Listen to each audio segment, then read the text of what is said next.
Hello, everyone, and welcome to the OnlyLandFans show. My name is Kendall Lejeune, and our guest today is Robin Seib. Robin is 36 years old and was born and raised in Germany. He now lives in Mallorca, Spain, and is looking for a second place in Dallas right now to commute with his girlfriend from California. Robin studied wood economics, founded his first business around 15 years ago, has always been in the service industry around real estate, including construction, financing, subventions, etc., and founded around 8 companies up to then. Burnt out in 2018 completely, he nearly went bankrupt and after recovery got the opportunity to get into investments. He started house flipping in Europe and got really successful, but he wanted to be locationally free and came across land flipping. Robin started in 2020 without ever being in business in the US and has done around 350 deals so far. Wow, Robin, thanks so much for joining us. How are you? I'm really well. Thank you for having me. And first of all, for everybody listening, right? I'm from Germany. I speak English since like 3.5 years. So when I'm looking for words, I will just ask you, Kendall. You can help me out at any time. I'm pretty sure about that, right? Absolutely happy to help you. Happy to help you. We love our international investors here. That's incredible that you've only been speaking English for 3 years. So, Yeah, we learn it in Germany, like in school, but it's like school English, like you learn something in school. I don't know if you learn Spanish or, I mean, you have a French last name, maybe you learn French at school or whatever, right? It's like you yeah. learn a couple of words, you can communicate, but it's not really communicating, especially when you go down, when you break it down to a business level, right? So, and maybe that was one of my biggest hurdles in the beginning, right?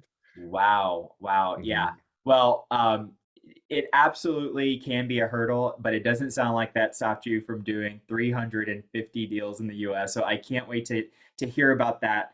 But first, how can you tell us a little bit about how you got started in doing land deals? How'd you come across land flipping?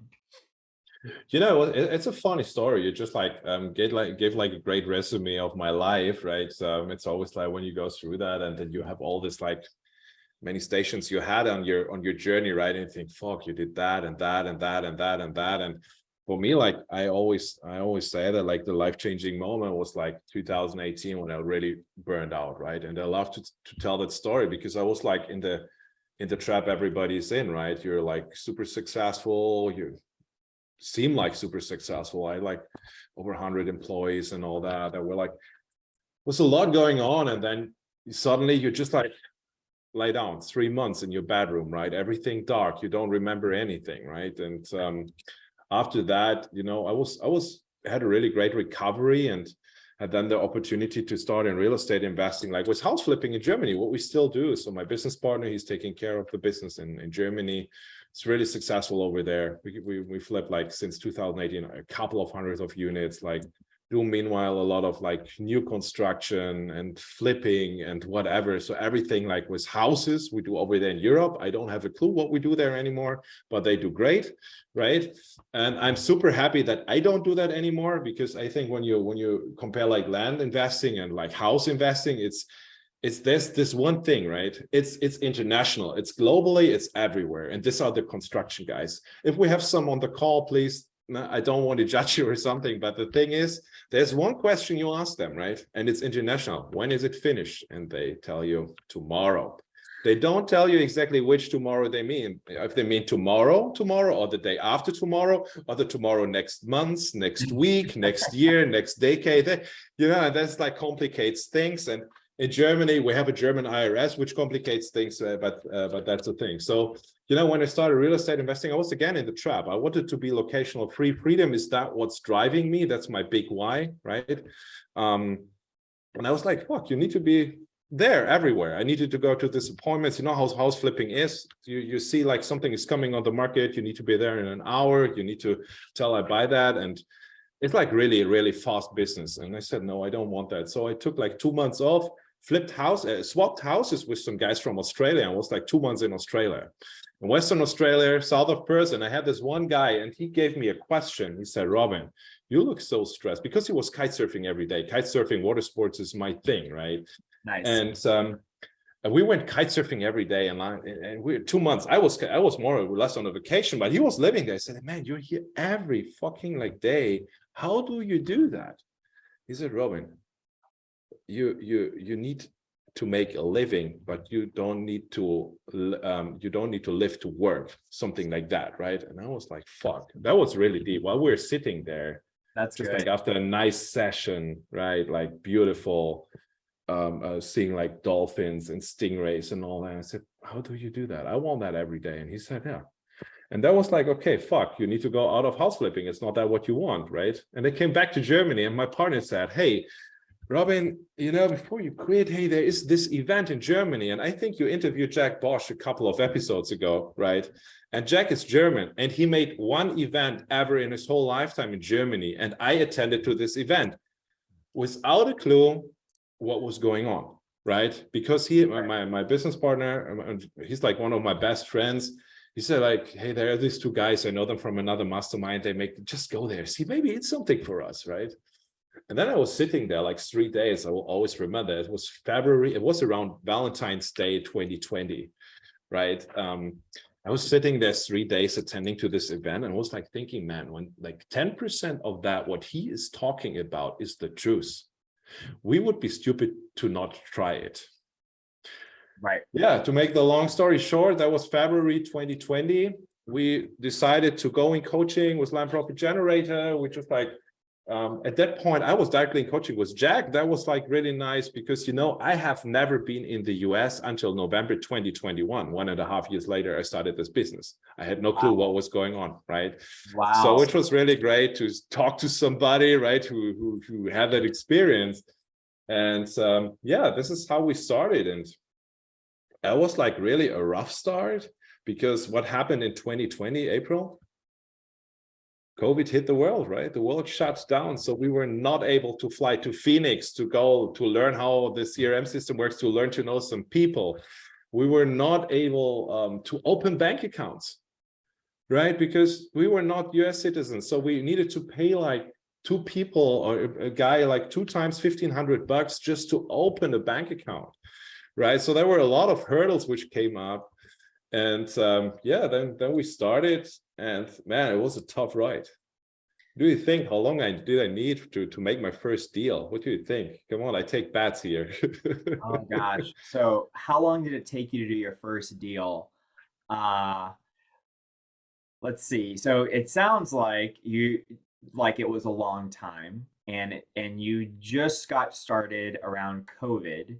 So I'm gonna say, I don't know, maybe 8 months. That's good. That's good. It was a year. A year. It was a year. Wow. And we burned money. I don't know. I think we sent like 60,000 letters. We tried cold calling. And you know, the thing is, when you start as an international investor, I didn't have any clue about the culture. I didn't know what a title company is. I had no clue what an appraiser office is. I had no clue how the whole realtor system works over there with like brokers and realtors and whatever, right?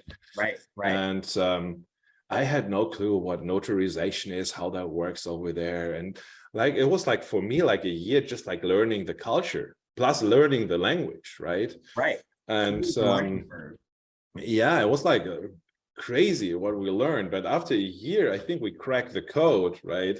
And another funny story, right? Everybody's about always like sourcing. How do you do that? Where do you target which areas? I was so frustrated after a year, right? So what I did I was like, we didn't do a deal. We didn't get anything under contract. And I said, oh, the areas, everything is like, blah. So what did I do is I printed out a map of the US, right? Where do we do our next deal? Drank a bottle of wine, took a dart arrow and threw it on the map, right? That's no joke. This is real. This is real, right? I ended up in Florida, right? So great place to land. Great place to land. Yeah, but I didn't want to be there. I'm a contrarian, right? I started with Washington State in the beginning to send out letters there. It was a big mistake for a foreigner because I think they don't like us there. Yeah, but you know, it was like so funny. I said, fuck, okay, Florida, what do we do next? So I just like printed out the county map of Florida. Okay. Second bottle of wine, right? Dart arrow. And ended up in the area where I do the most deals today, right? So it was like totally random. It was like totally, I don't know, meant to be, universe, whatever. Yeah, this is the story. And then it was like April 2021, we did the first deal. Oh no, the first deal was in California. I had no clue what California is. I just know LA and Baywatch and all that, right? So, and It's all one Universal thing, Studios. Yeah, that's like California for me. right? Meanwhile, I have a girlfriend from California. I know a little bit more, so I'm a little bit more educated. But um, um, it was like I didn't know about closing costs there, right? So I had like 3 properties adjacent. I had like 3 purchase contracts, 3 sales contracts, 1 seller, 1 buyer, 3 parcels, $12,000 in profit. In the end, I paid like 6 times closing costs and owed the title company $300 with the last closing. Oh my Yeah, so that God. was my first deal. After a year, $300 short. I called the guy from the title company. I said, you know what? I worked now a year just for you, man. So please give me a $300 discount, right? And this is what he did, right? In the end, I went out plus minus 0, but I did a deal, right? This was it, right? I was knowing Right. it was working. Yeah, there was a proof of concept there. Like it wasn't just like you had something after a year, which was Yeah, huge. Yeah. yeah, So, absolutely. Robin, how is it that you like what kept you motivated to do a deal after a year of this huge learning curve of trying to learn a new culture and learn how business works in the US? You ran into this first experience in California where you owed the title company by the time you closed everything. And you just were pumping money into your marketing and not getting anything. What kept you motivated to say, keep going? Like, why did you not say abort the mission? Like, this is not working. Mhm. You know, it's like for me, I'm a big believer in like you learn from your mistakes, right? So this is it. So every time something shitty happens, I try to watch it. Okay, how can you make the better and turn that around? That was the first thing. But I think the biggest and most important thing is I have a really big why. I know why I'm doing that, and that keeps me going. I'm striving for freedom in my life, the ultimate locational freedom, right? So I'm born and raised in Germany. Meanwhile, I live in Mallorca, not because I need to be here, because I decided for that. When I watch out here, like you are here, over there, it's dark already. We have like 12 a.m. or 12:20. The ocean is there. The mountains are there. It's beautiful. I'm like and I can do that because why? I take my laptop, bring it anywhere. When I go traveling to the US, what I do meanwhile, every 3 months, I just like take my laptop and go there. And I was knowing like this business could mean that for me. And it's not like a business like, like the shiny, fancy Instagram, whatever, coaching, blah, blah, blah, right? Right. There are a lot of good coaches. Don't understand me wrong. I use them a lot. I pay a lot of money every year for coaching. But it wouldn't be like my type of business, right? And I was so fascinated by that, like all this different. I'm fascinated by entrepreneurship, by business models, right? I love that to see, okay, hey, how can you turn things? And like, when you look from a European perspective, alone on the financing side, what I do is bread, right? So what we had before, like, yeah, so it's like owner financing. We don't have that in Europe. Right. Don't have like private money lending, right? Everything is bank regulated, and it's like so the business models around it, lease purchase agreements, contracts for deeds, you name it, right? It's like so crazy. And I always have the feeling when you can think something, you can do it over there. And so I was like super motivated. And of course, I need to say, like, I had a great coach and a great coaching team around Jack, which kept me going. And there were like a couple of conversations which I always share. And it was like, just like stay in it, because I think entrepreneurship is in the end consistency. To summarize what I said, or what I blah blah blah the last Absolutely. 5 minutes, right? It's just like consistency, which keeps you going. And yeah, it was then April 2021. We did like around 60 deals then in the next 8 months, and around 300 deals last year. Wow. This year Wow. it happened. We turned around like I think already just like 85 properties, but we're switching a little bit in volume right now, changing the strategy a little bit. But yeah, it's that, just like stick in it, be consistent. I meanwhile coach for Jack, right? And I always say my students never stop mailing, just like always get deals, right? So this is it, right? That's And incredible. Yeah. That's Yeah. incredible. Yeah, the consistency piece is so important. I see so many entrepreneurs and investors like they'll stop mailing when they have like deals coming in. They're like, "Oh, I can ease off on the mailing." Or conversely, if they don't have deals coming in, they're like, well, maybe this is not working. I'm just going to stop mailing. But I love that advice. Keep mailing, keep being consistent no matter what. And you said a really important point, which is you always have the why in the back of your mind about why you're doing it. And that helps with consistency. That helps you to be consistent, right? Like your core value of freedom is what keeps you consistent in mailing. So it's not has nothing to do with, oh, I didn't get a deal or I have too many deals to worry about. It's that I want to be free. That's what's causing you to continuously mail, right? Yeah. That's Yeah. incredible. So can you talk a little bit about what types of deals you specialize in? Is it infill lots, large land, acreage? What types of deals did you start doing and what types of deals are you doing now? I mean, in the beginning, what do? You do deals, right? No matter relentless, you just like do deals. You send out mails. I was fascinated, right?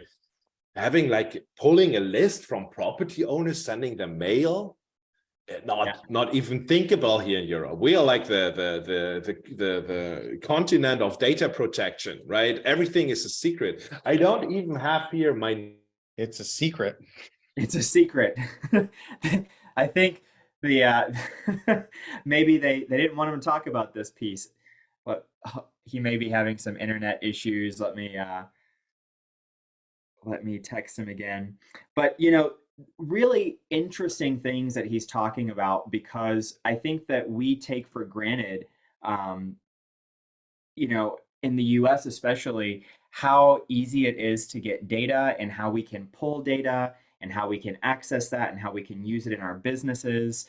And also just the idea of the fact that, we can do things like creative financing in this country where in Europe they, he just said that they can't do those things. And so wow, what a really super powerful insight that is.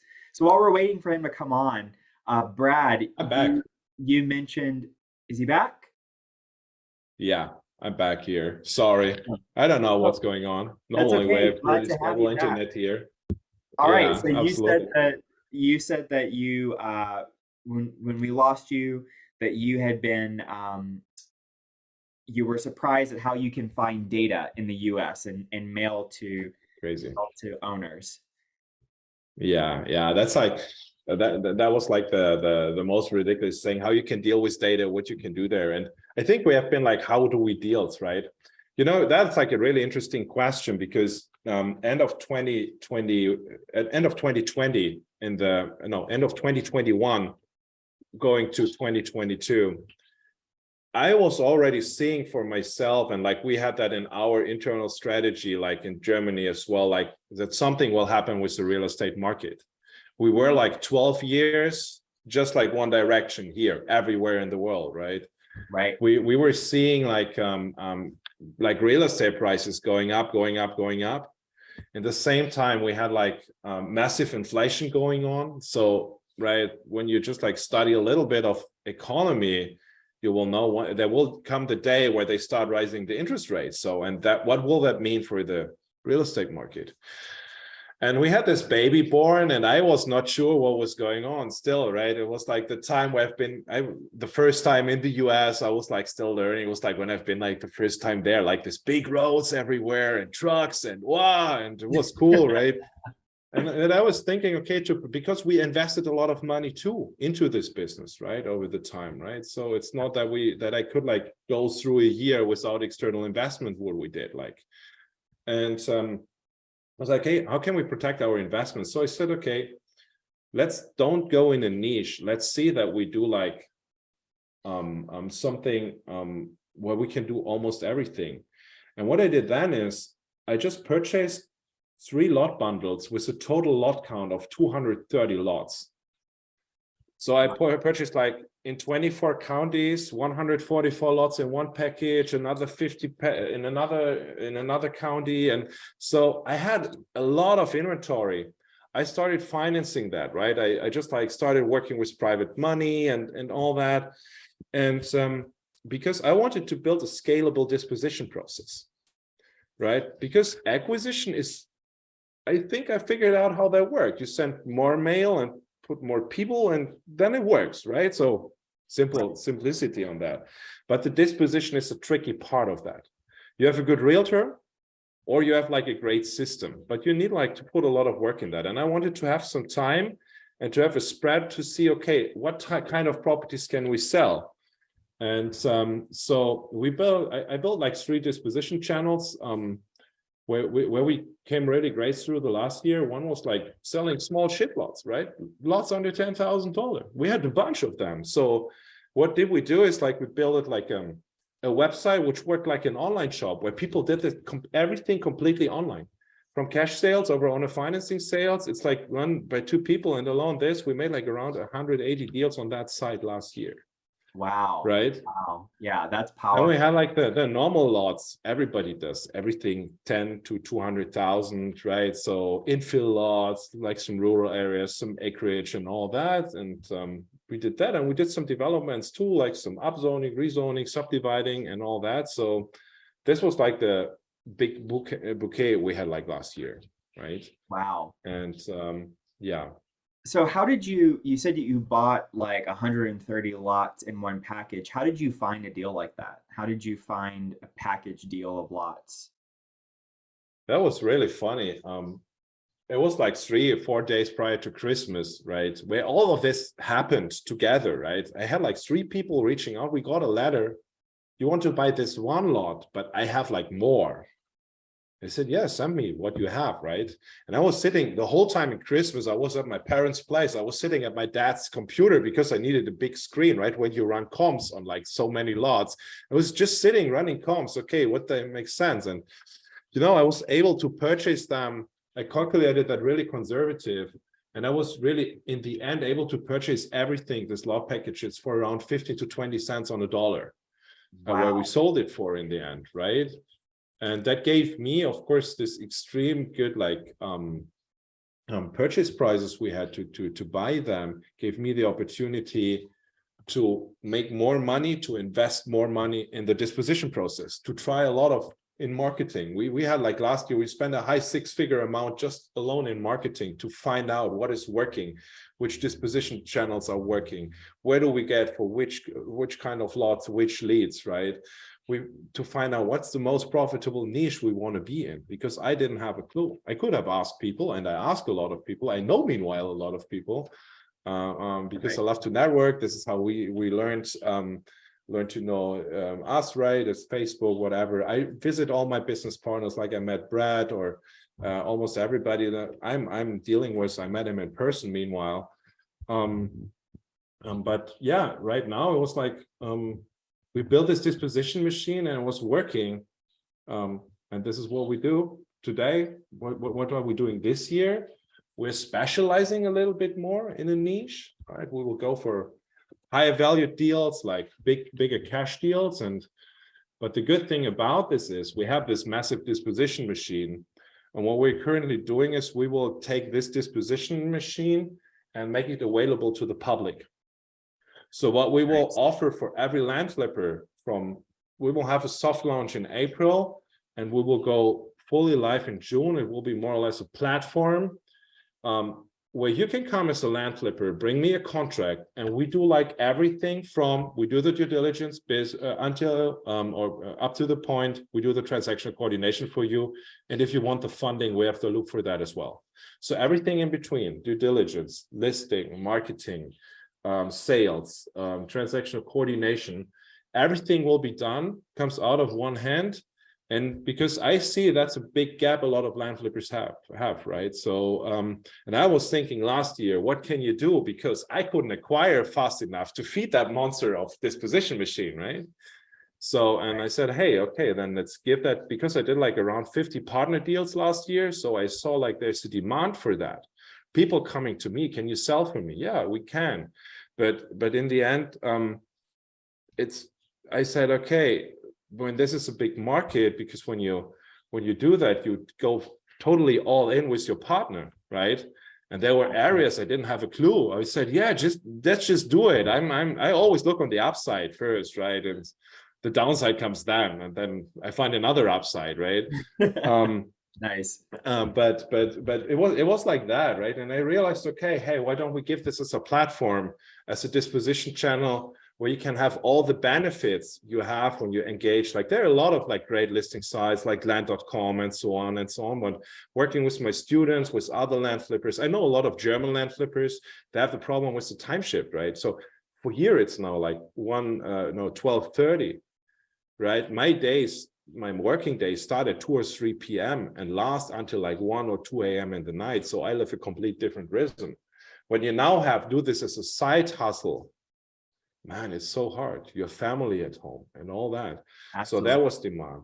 Yeah, a lot of American land flippers who just like, okay, what do? You do Facebook, you do this.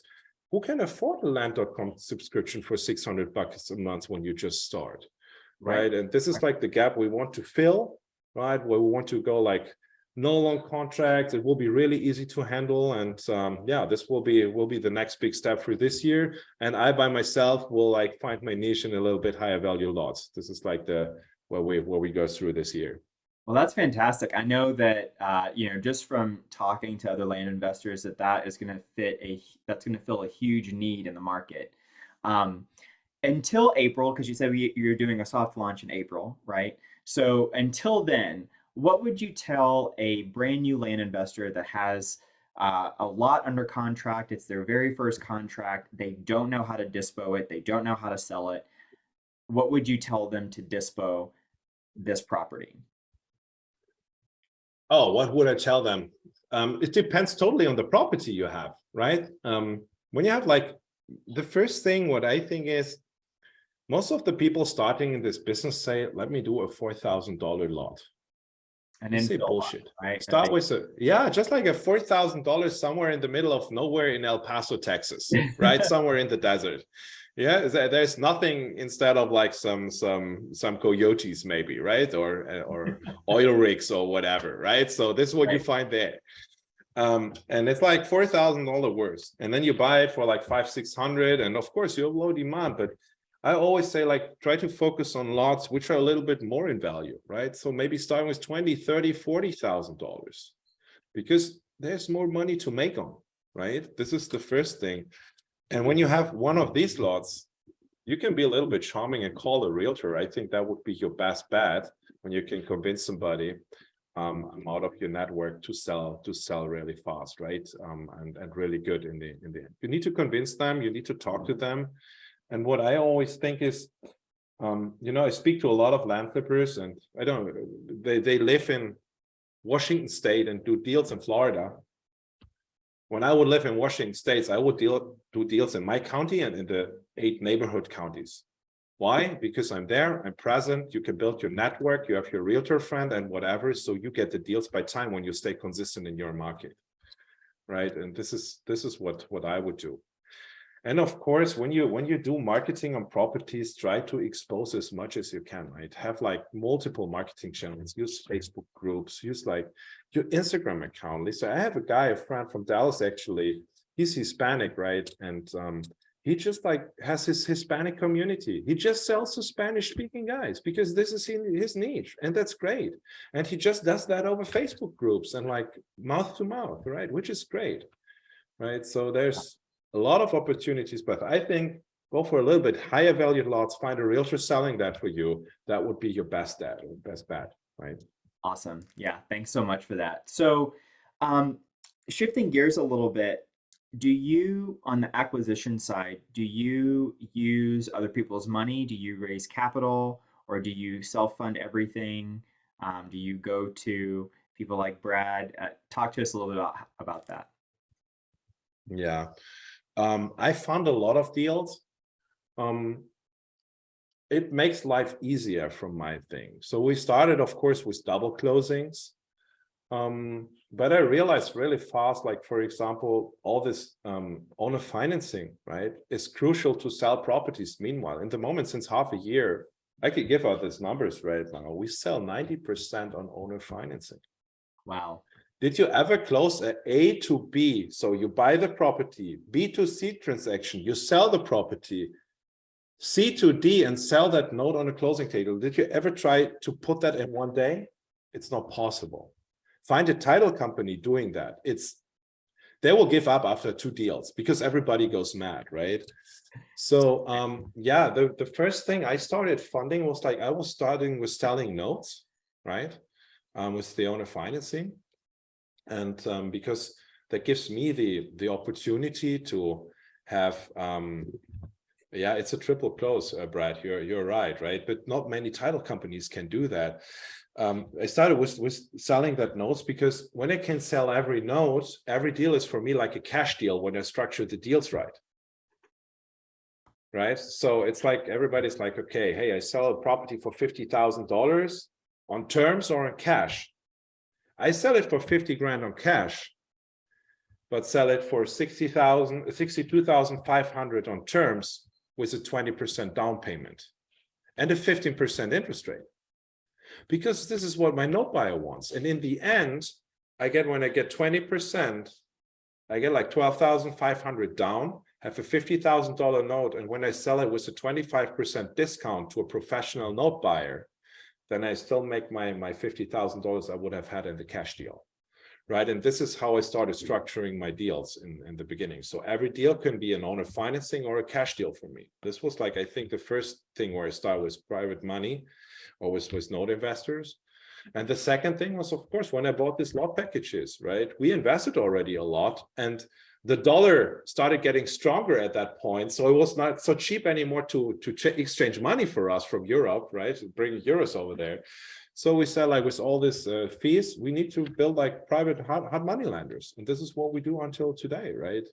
It's like in special kinds, we have like hard money loans with yearly interest. We work with Bratigrove, who has like a really, really fabulous business model, I would say. We work on JV agreements, especially on bigger deals, right? Where you have like a longer time until you have an outcome when we have subdivides or something like that. But I think to build like a reliable network of like note buyers and like private money lenders is like crucial for your business, right?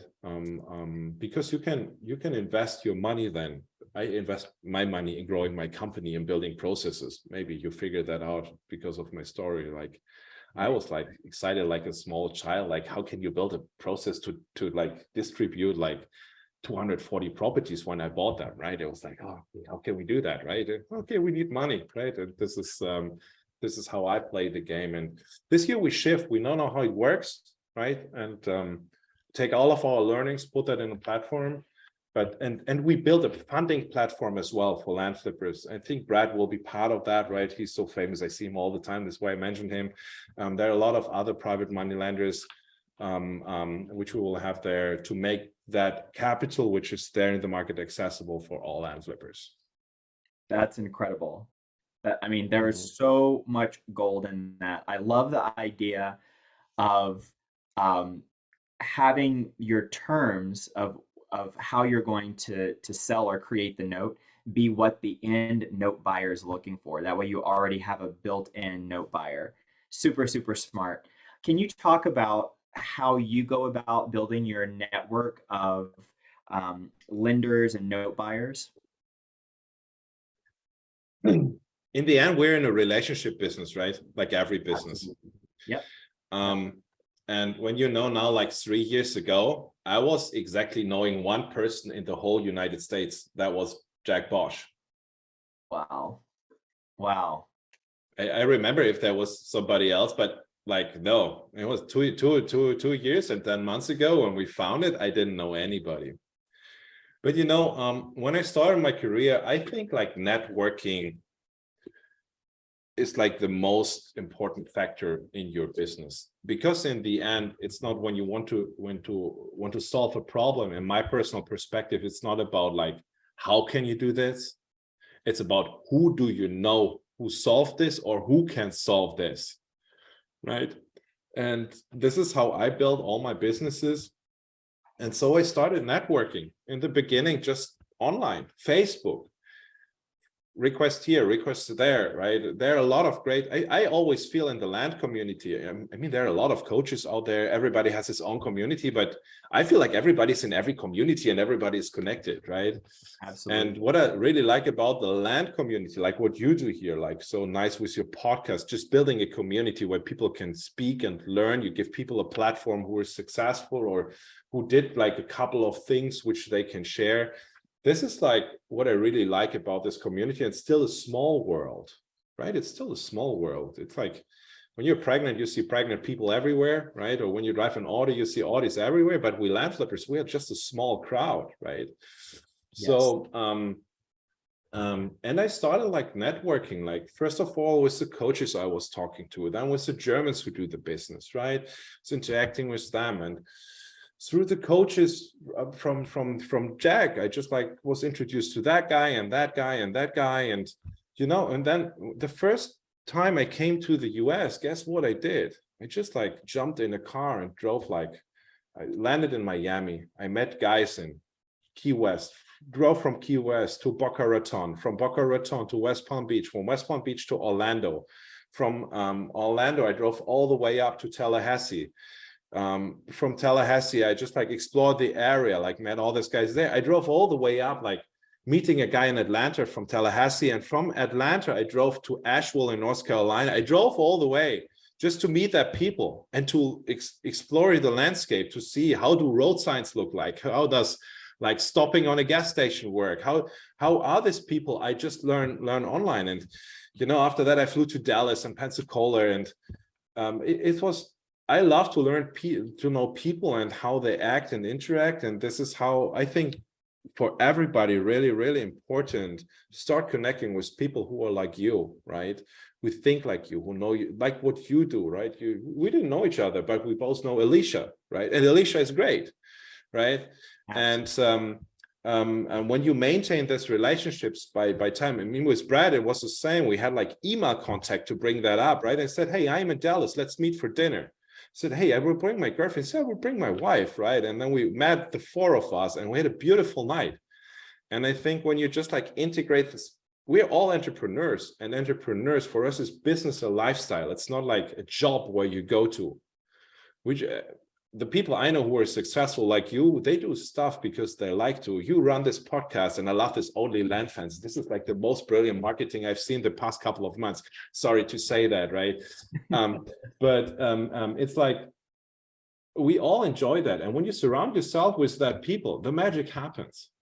Right. Meanwhile, I'm in a mastermind. I've been with them in Cancun, like all the big real estate investors from the Dallas area, right? Everybody's from Frisco. They go working out in this fancy gym there. I have been there. When you are in this gym and you say hello, and he's this big player, and this, say, what the fuck is this, right? And they take me as the German, right, who is living 12,000 kilometers away. They take me with them to the gym and go with me on the mastermind in Cancun. But why do they do that? Because I put the effort in to make the way to them. And I think that's like the biggest takeaway of this episode, giving before receiving, right? So you need to give something that people owe you. It's not the other way around, right? And this is, I think, what is like the key factor of that, what we do today. Yeah.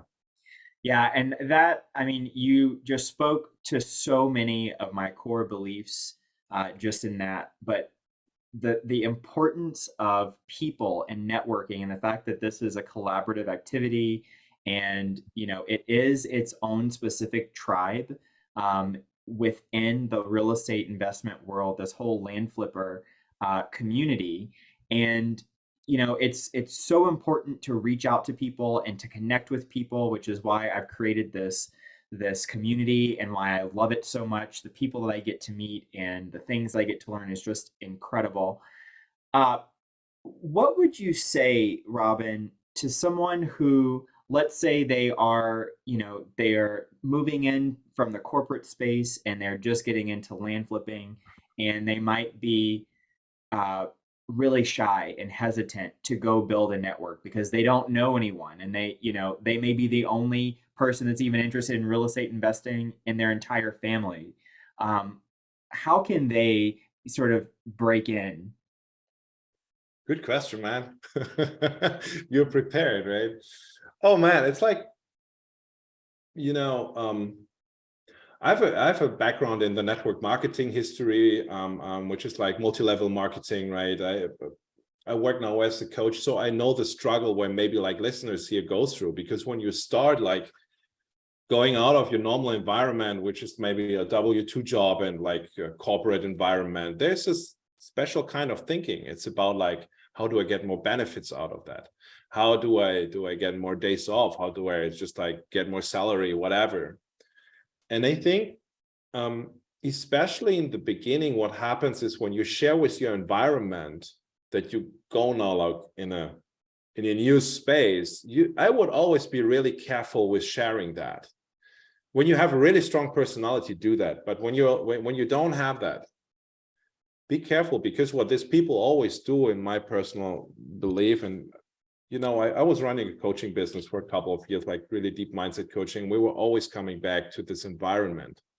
And these people start holding you back for two reasons. The first reason is they want to protect you. The second reason is they don't want you to get there. They don't want you to get you there where you want to go. Because when you're there, they feel bad that they didn't do it, because it means like extending their comfort zone, doing more, doing like working, hustling.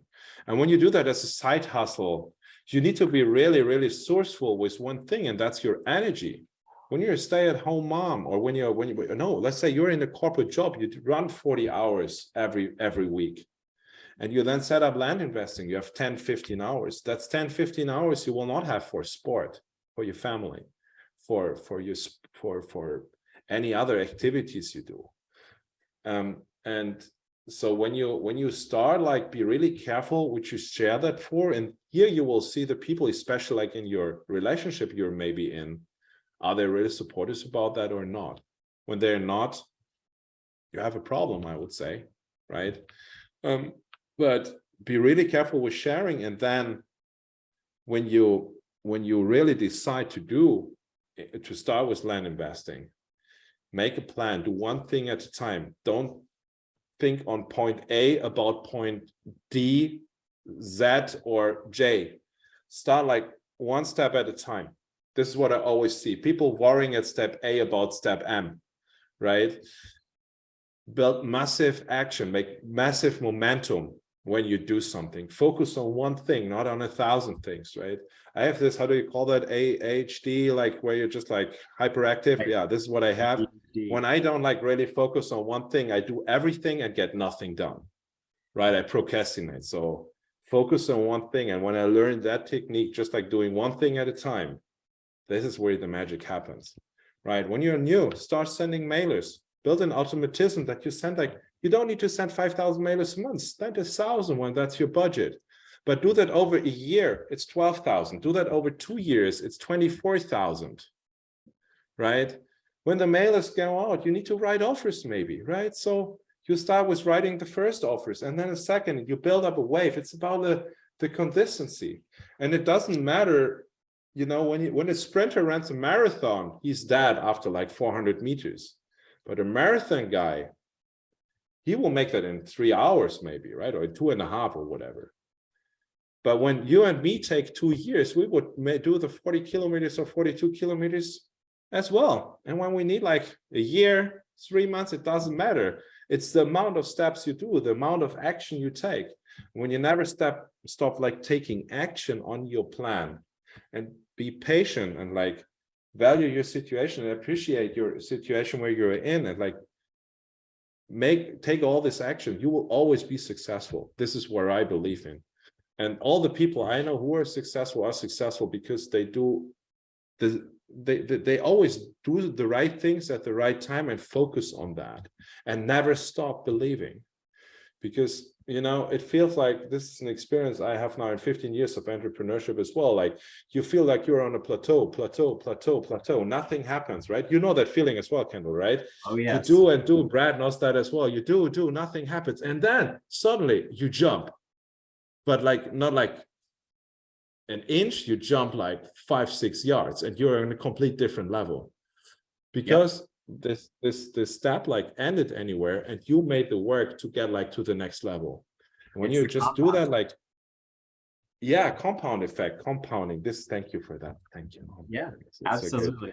No, Um, that's so good, and there's so many great things in that because I think that, when you're first starting out, at least for me in my entrepreneur journey, I expected like, oh man, everyone around me is gonna be like cheering me on and it's gonna be great. And the days that I don't feel good about it, like I have a support system, but it really is not like that. And like you said, it's not because people don't want to see you succeed. It's not it oftentimes it's because they want to protect you. But I've also learned that there are people that see what they want to be in your reflection, and you are showing them that they're not doing what they want to be doing, and you immediately start triggering people, and you don't get the applause and like the support, right? And that's why these kinds of communities are so important, because we're all kind of going through this and we know what that's like. The other thing that I love that you talked about is to focus on one thing at a time. Like I'm a chronic planner, and so I love like knowing what every single step of the process is going to look like before I even take the first step. And that's something that I'm working on even to this day, because you don't get any traction that way, right? Like you have to do one thing at a time and worry about tomorrow when tomorrow gets here. So that is absolutely incredible. I could talk about mindset stuff all day, so we'll have to do that at some point, Robin. yeah. So can you talk a little bit about if someone had zero money, like I have no money, I'm brand new to this, I can't even afford coaching, where would you tell them to start? Oh, that's a good point. I thought about that a lot, right? I think that's like a struggle people have. So first of all, um, you know, we today we have the internet, right? So you find data, you can find deals if you struggle. One of the lot packages, right? I tell you how I found that. It was like somewhere in Florida, and I was selling 2 lots in the subdivision, pulled up Zillow, and I found like who is selling shit there for $130,000, and I was selling like 1 lot for there for 15 or 12, right? And I was pulling it up, and there were 50 of these lots in one package for $130,000.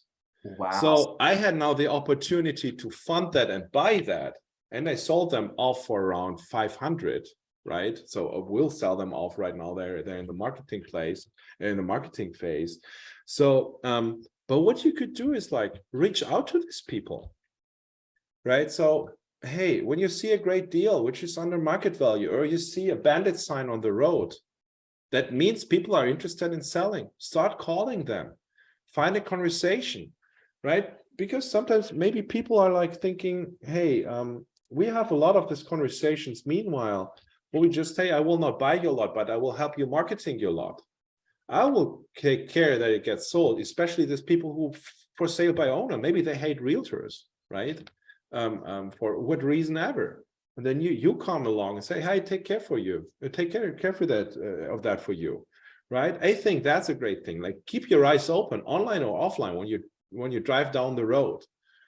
And I think there's like big advantages, like engaging realtors as well, text blasting them or whatever. These are advanced techniques, but I think just keep your eyes open. Great deals are everywhere, and try to help people first before you think over profit, right? And hey, maybe it's like you find this owner.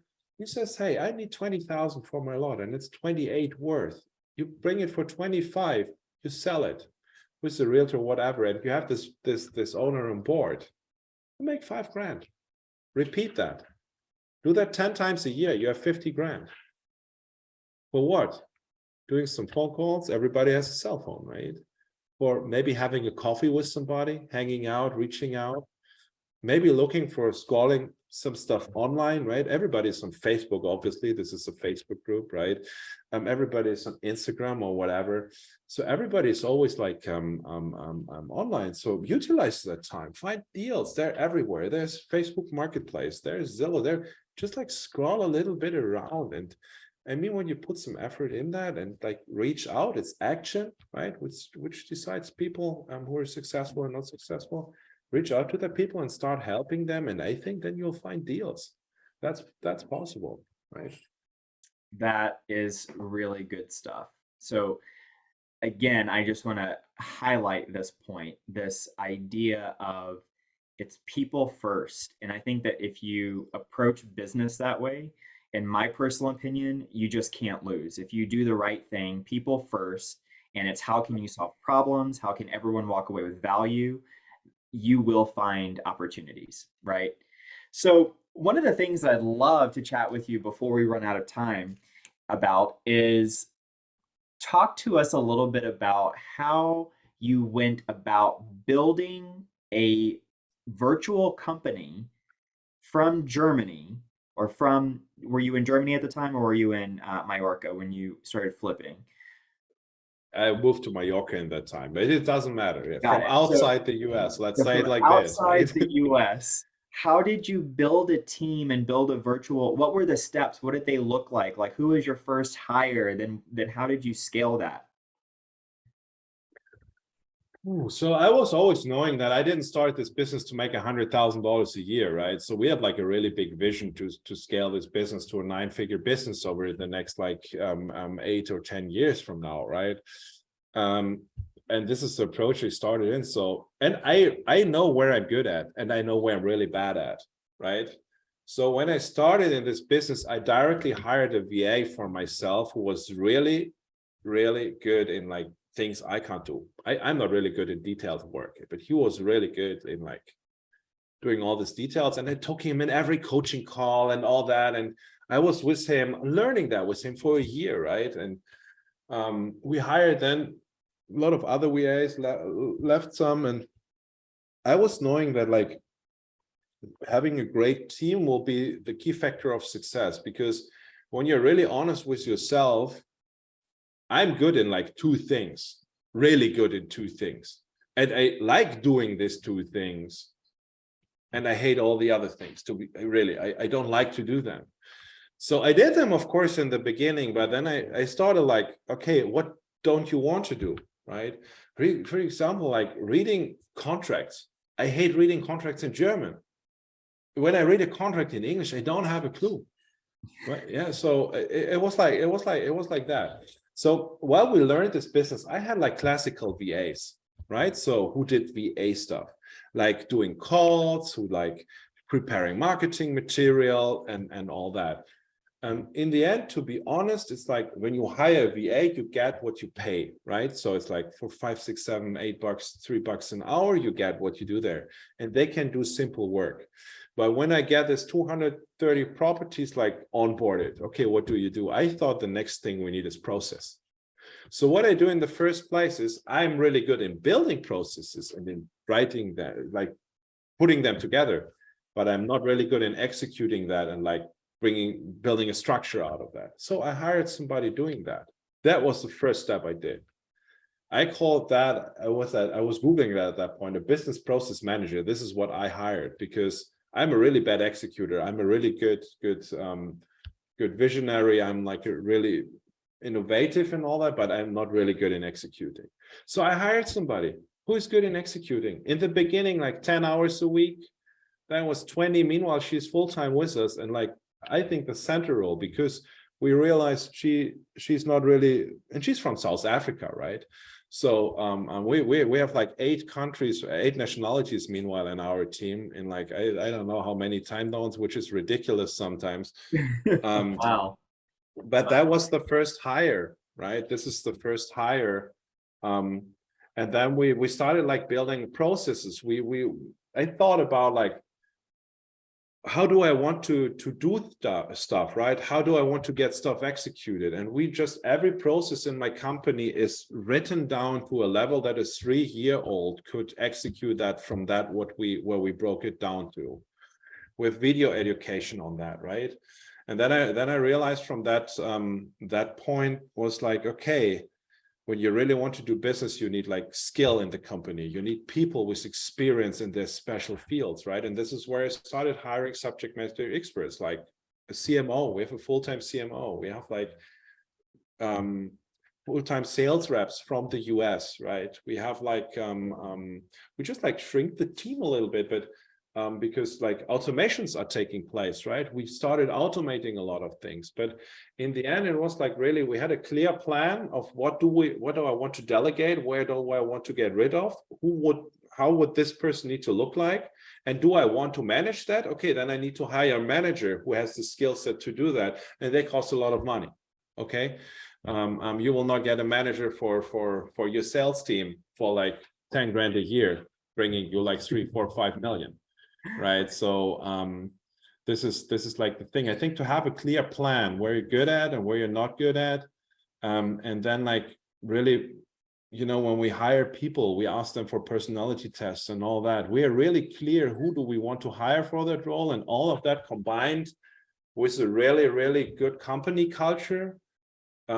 We have like a really, really low fluctuation. Just when we replace processes through automations, we let people go. This is like evolution, I would say that, right? And even then, I try to find them a home, right, in another company with friends of mine, or a new job or whatever. So I think this is like creating a culture, having a clear vision. What do you want to delegate? How do you want to have your company be like?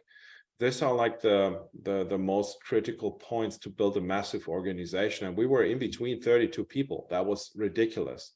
Wow. You don't want that. 32 is like too much, right? It's a lot of headache, right? Never wanted to go back there, but we're now back down to 12 because we had a lot of automations we built, like, but we have a lot of like really people who have a lot of knowledge, and they think this is the critical factor. At one point when you don't know, don't spend hours, hire somebody.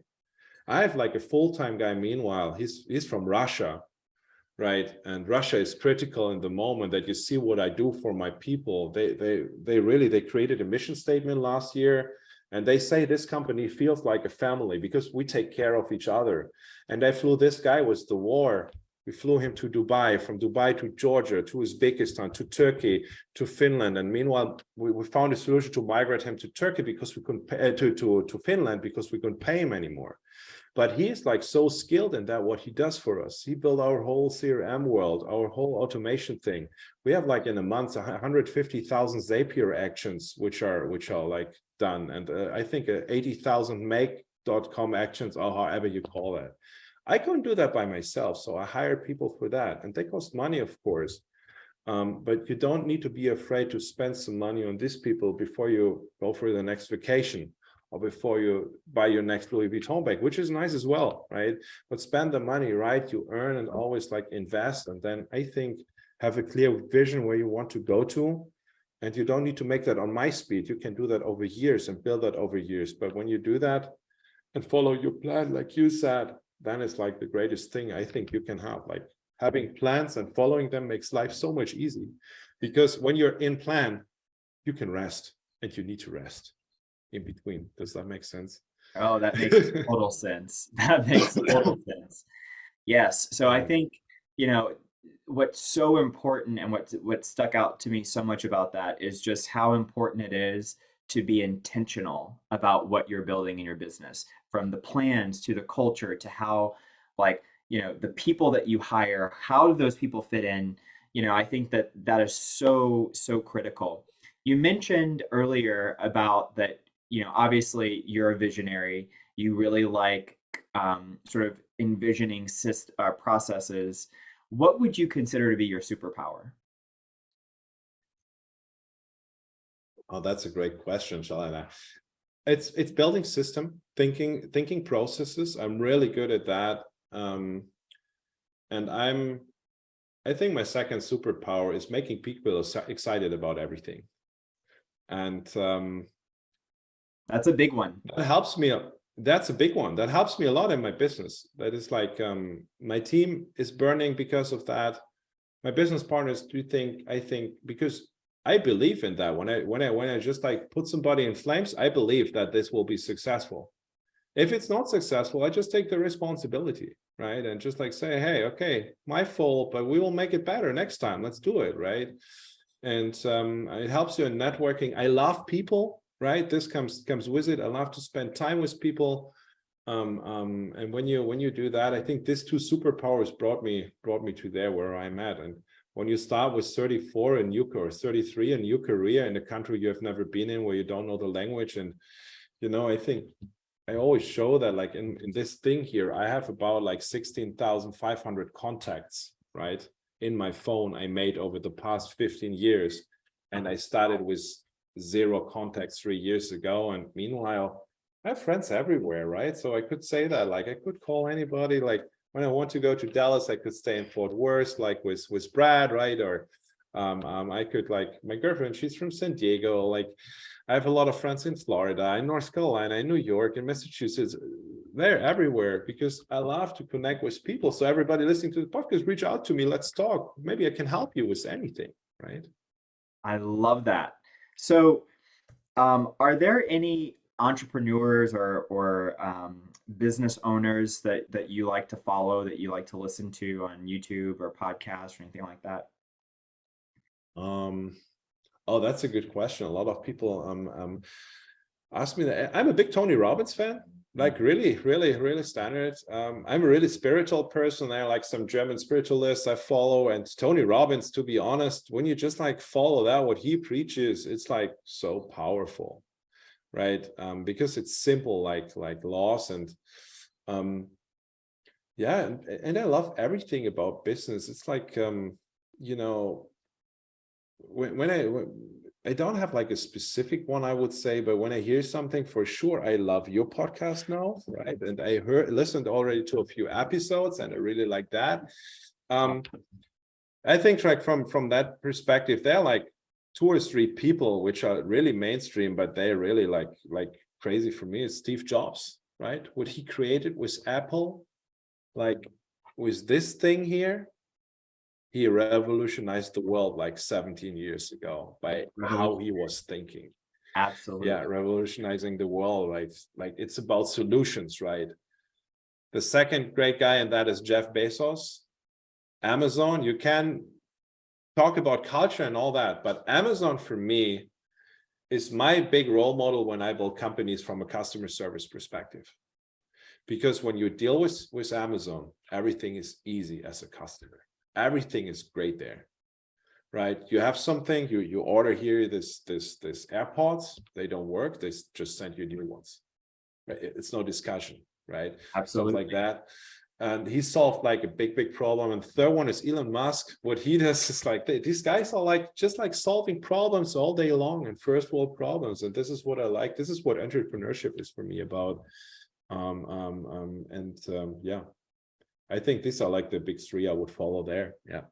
That's fantastic. Fantastic. If you could go back and tell yourself 3 pieces of advice when you were a brand new land flipper, what would you say? Put your ego away. Number 1.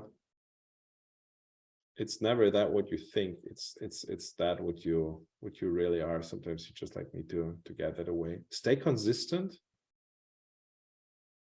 And have a big why, right? This is like what keeps you going, what brings you through the dark days. And we're always hearing, maybe you think now in this podcast, this guy Kendall and Robin and Brad, they're so super successful. And guys, when we're really honest with ourselves, we have the dark days as well, right? Or you just like get up and think, what the fuck, right? You just like step in, like, I don't know, in the morning you go with your dog, step in the first dog shit you find there, right? It's like these days where everything, we have them as well. Like I had a day like where 5 closings have been rescheduled for like 3-4 weeks in the future. And it was like not $10,000 deals. It was like, boom, a massive amount. You have these days. And when you don't have a big why, are these days where you quit? Are these days when I didn't do a deal for 12 months? You need this big why, which keeps you going, right? And you need to anchor that. You need to feel that. Don't make a why, I want to earn $10,000. No, it's about what would this $10,000 mean to you, right? What is like when you can get your kids out of school, when you can spend time with them after school, when you can bring them to school and not driving like 2 hours to your job or 2 hours back or whatever. It's about that. And I think these are like the three things. Yeah, I would say the why, the consistency, and put your ego away.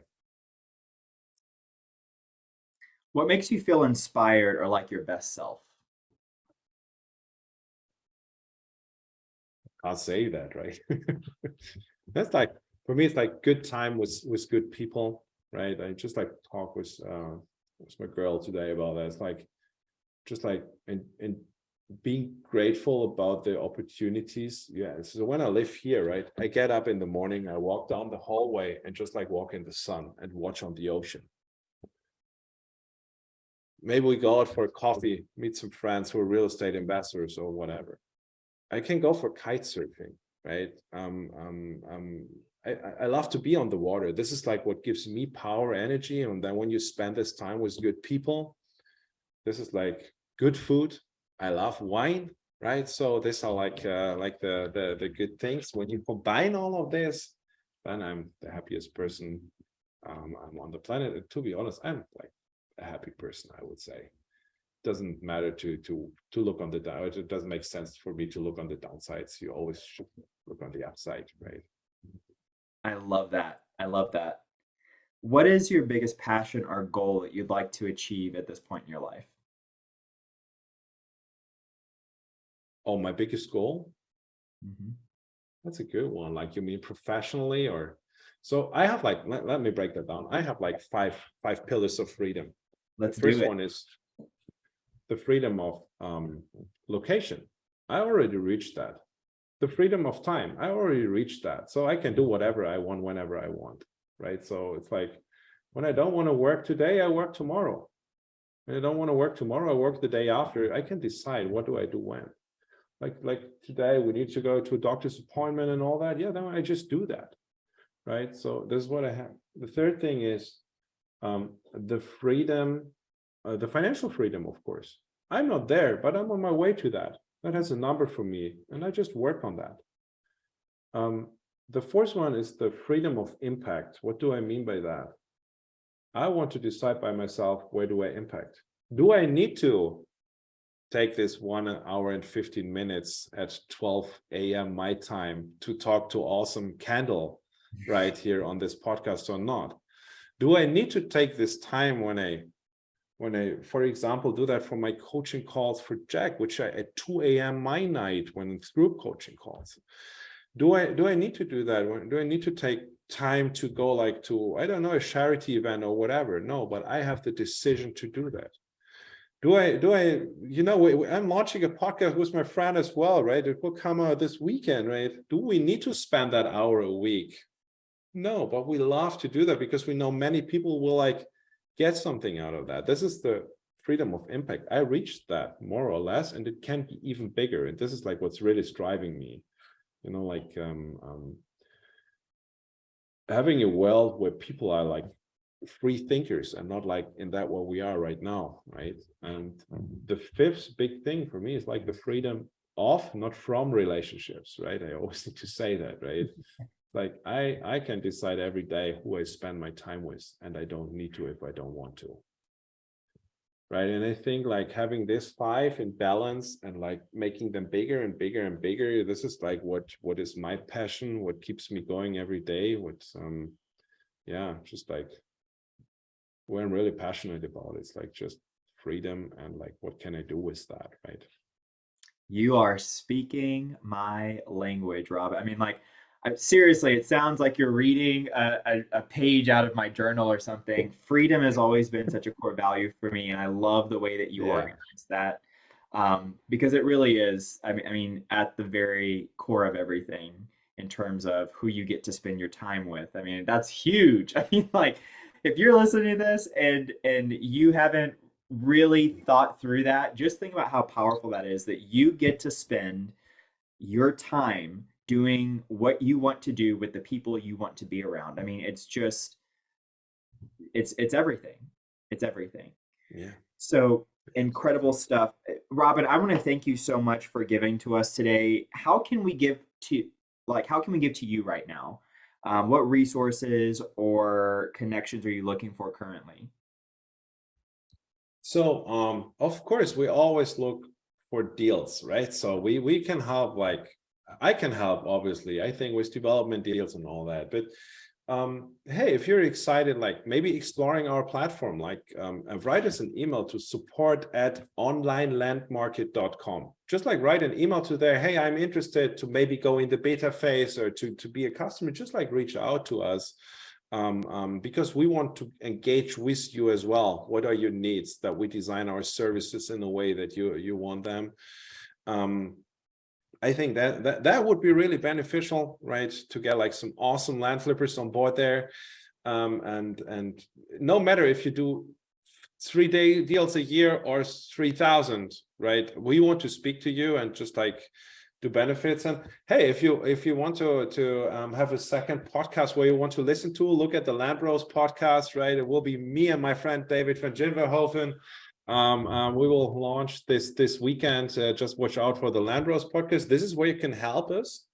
And beside of that, I'm so happy that you were having me. And I think what you built here is awesome. You just like do what I always pray, just like give before you receive. And I think you give a lot when I see here so many questions, and when I see that group, how active you are, what people you have here on the podcast.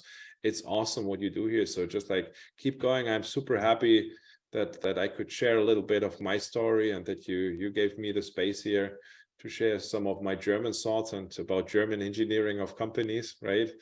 And thank you so much, Kendall, for that opportunity. Yeah. Well, thank you so much for being so generous with your time. Again, if people want to check out your new system that you're creating, they can connect with you at support@onlinelandmarket.com. Is that right? Yes, And support@onlinelandmarket.com. Yeah. perfect. And then your new podcast, the Land Bros podcast, is dropping. When is that dropping again?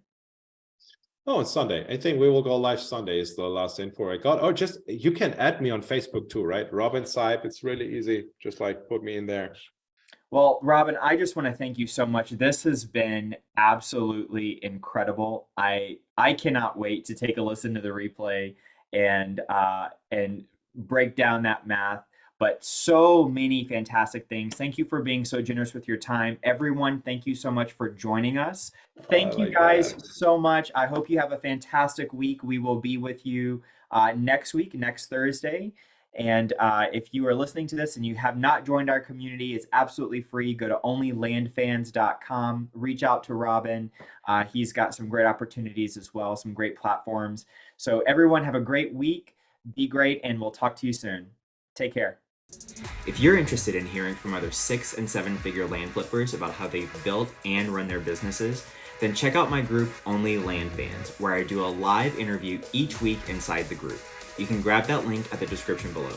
Until then, be great, have a great week, and catch you in the next one.